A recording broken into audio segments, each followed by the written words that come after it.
YouTube, how are you this afternoon? We are pretty good. Could be better, but we're alright. It is 1:15 Central Standard Time, and we are in Texarkana, Texas at the Loves. We got up this morning at 7:30, sent in our availability call, and we waited about an hour.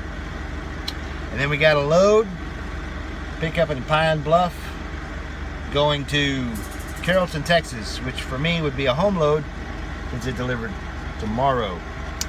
However, just as we were getting ready to leave, they pulled that load off of us and gave us a repower on the yard going to Mount Pleasant, Texas. I'll tell you right now, it didn't make me very pleasant because it cut the mileage for the day in half. So we got that sorted out. I got a hold of the driver. Apparently his truck broke down when he got on the yard, and they had to send it to Freightliner. So we were repowering his 50,000 pound steel coil,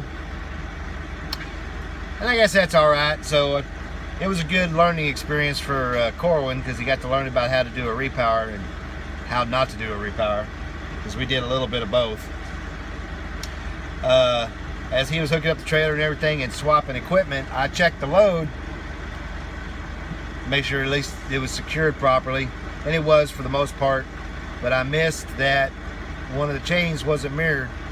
There was a number 1 hookup on the driver's side, but there was a number 3 hookup on the passenger side, and I missed it. The tarp job is hideous.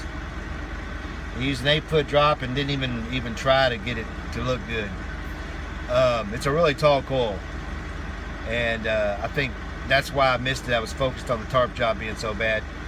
So we hooked it all up and we took off, and then I got a phone call from safety telling me about the chain hookup. The guard shack saw it as we were pulling out, and I'd missed it. So we pulled over at the Loves there in Little Rock to take a look at it, and sure enough, I missed it. And I think I missed it because the way the bungees were, it was covering up where the chain was. He missed the point of contact and just went a number 3 instead of a number 1.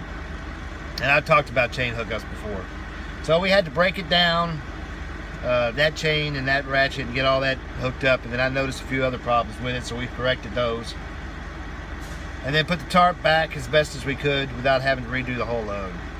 That wasn't too bad. At that point, I had been driving up to that point, and Corwin hopped in the seat and started driving. And then we got down here to Texarkana and pulled into the Loves to do a load check. And the fuel lanes were full, so I told him to back into a spot. And as he was making his turn to do a back, I think he hit a pothole or something in the parking lot and blew a trailer tire. I guess it's a fortunate place for it, because there's a tire shop here, and we're currently backed into it getting that tire replaced.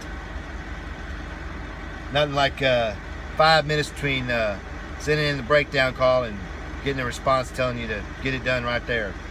So he's getting a learning experience today, really good learning experience. He learned about doing, so far he's learned about doing repowers, how to do a breakdown report, and how not to turn the truck too sharply, because the front axle doesn't turn, it'll drag and pop the tire. Now, don't know for sure that that's what happened, but it's a 50-50 thing, because there's some debris on the parking lot where the tire was blown, and he was turning kind of tight, getting ready to do a straight line back into a parking spot. So he's a little dejected at the moment, but he's still upbeat. And you know, it's better to blow a tire in a good spot than blow it on the side of the freeway 100 miles from anywhere. So we still got about an hour and 10-minute drive to get to the receiver in Mount Pleasant, and then we're gonna unload it. We got to be there before 3 o'clock. If he's done here in the next 45 minutes with this tire, which he should be, because he's already got it off and is mounting the new one, then we should make it just fine. What's going to happen from there, I do not know. They may send us back to Pine Bluff to pick up that load, which means it'll be a late day. Or they may send us someplace else. I'm kind of thinking they might deadhead us up to Broken Bow run us empty up to Broken Bow to pick up a load. But I have a feeling my weekend at home is going to be shot at this point, unless they just decide to send me home for the weekend from here. I highly doubt that one. So we'll just have to see what happens, and when we find out, we'll let you know. Until then, have a good one.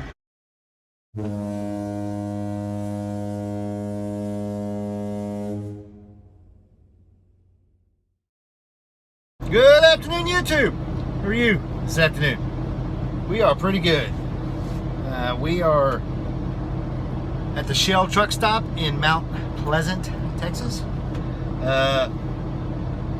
We got to the receiver down there at Peaford right at 2:30, and pulled up, got around, found the place we were supposed to go into, checked in, and we were the only people there to get unloaded.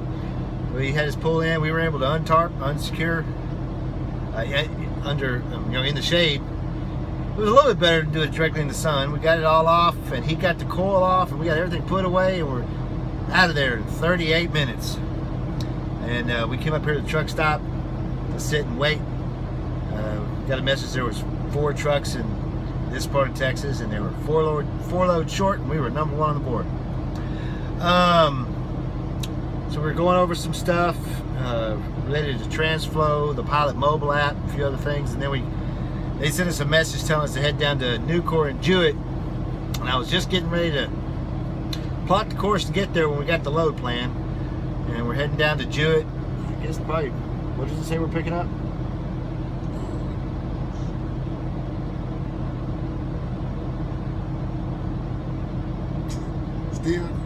Steel something. Something steel. And we're taking that to Chickasaw, Oklahoma, due tomorrow. So that's about 3 hours away. We got 5.5 hours of driving time, and 7 hours of 14 available. So we're probably going to get it loaded, but that's about all we're going to get. So we will let y'all know how things go. Until then, take it easy. See ya.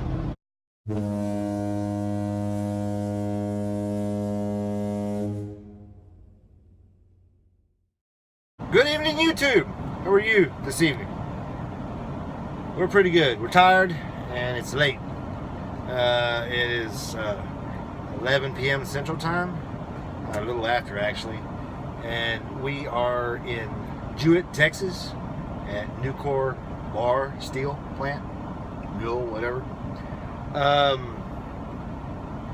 We left Mount Pleasant about 4:15 after getting the dispatch, and headed on down. We ended up having to stop in Tyler at the Pilot to buy fuel. We were running on fumes again. Once we got fuel, we drove through Tyler, and instead of taking the loop around the town, I missed the turn because I was driving and actually drove through town. Screwed us up, and I had to make a detour around to get to the loop, and then get on down 155 to get down to 79. Once we got past that, it was a pretty good drive, but we were late. We had to call in, get the appointment rescheduled, and they rescheduled it for 8:30 to 9 o'clock, and we got here at 5 after 8 and checked in. Everything seemed to go so well. Security guard let us in, no problem. She was real nice. We got over to the shipping office, and young lady working there was a bit on the rude side. Apparently, because we were running late, she had to stay late.